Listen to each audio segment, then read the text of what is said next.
sering dialamin itu biasanya panas, flu, batuk. Nah, kalau panas, ya ini mulai dari bayi, anak-anak, dewasa. Kalau panas, kita bisa terapi itu di area tengkuk sini, supaya darah lancar ke kepala.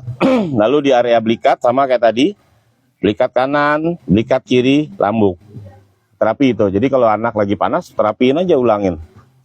Nanti dengan diterapi gini kan sumbatan terurai, darah lancar. Dengan darah lancar kan daya tahan tubuhnya meningkat.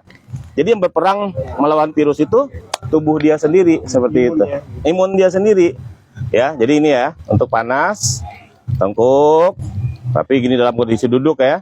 Kasih minyak, minyaknya nggak usah banyak-banyak, seujung jari, asal basah aja ininya. Soalnya kalau terlalu kalau iya lari-lari dia malah, dia butuh keset sebenarnya, cuman jangan terlalu keset.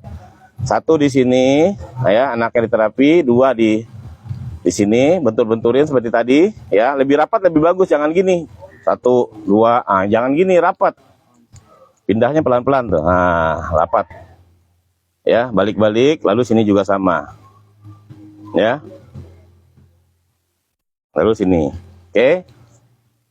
Nah, ini panas. 1, 2, 3, 4 ya, panas. Nanti videonya putusin dulu.